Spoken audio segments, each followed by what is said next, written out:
ఎద్దు గర్వం. ఒక ఊరిలో ప్రతి సంవత్సరం దేవుడిని ఊరేగింపు తీసుకెళ్లే సాంప్రదాయం ఉండేది.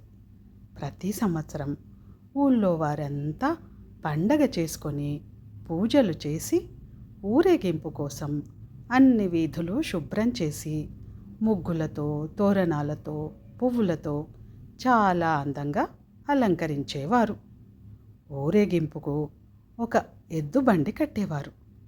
ఆ బండిని కడిగి పసుపు రాసి బొట్టు పెట్టి పూలు కట్టి దాన్ని కూడా అందంగా అలంకరించేవారు.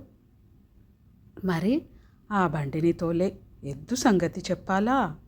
ఊళ్ళో అన్నిటికన్నా ఆరోగ్యవంతంగా బలంగా ఉన్న ఎద్దును ఎంచుకునేవారు.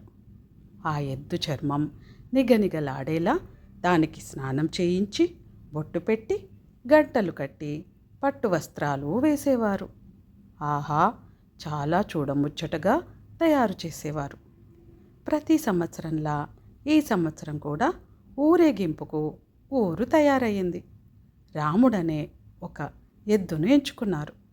బాగా తయారు చేసి బండి కట్టారు.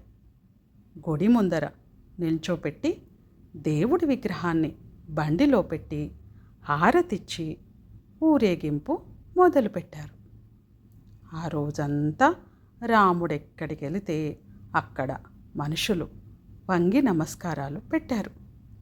వెర్రి రాముడు ఇదంతా తనకి చేస్తున్న సత్కారం అనుకొని భ్రమపడ్డాడు. రోజంతా చాలా గర్వంగా, పొగరుగా కొమ్ములు పైకి పెట్టి ఛాతి బయటికి పెట్టి నడిచాడు. తనలో తానే మురిసిపోయి పొంగిపోయాడనుకోండి. ఇక సాయంత్రంతో మళ్ళీ ఊరేగింపు గుడికి చేరింది. ఎదురు సన్నాహంతో, బాజా భజంత్రీలతో గ్రామ ప్రజలు తమ దేవుడి విగ్రహాన్ని బండిలోంచి దింపి లోపలికి తీసుకొని వెళ్ళారు. విగ్రహం బండిలోంచి దిగగానే ఇంకేముంది, అందరూ రాముడిని మర్చిపోయారు. ఎవరి పనుల్లో వాళ్ళు పడిపోయారు.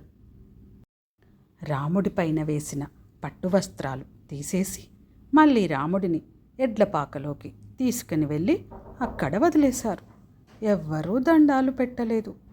అప్పుడు రాముడికి అర్థమైంది, మనుషులు గౌరవం ఇచ్చేది మనకు కాదు, మనం చేసే పనులకని.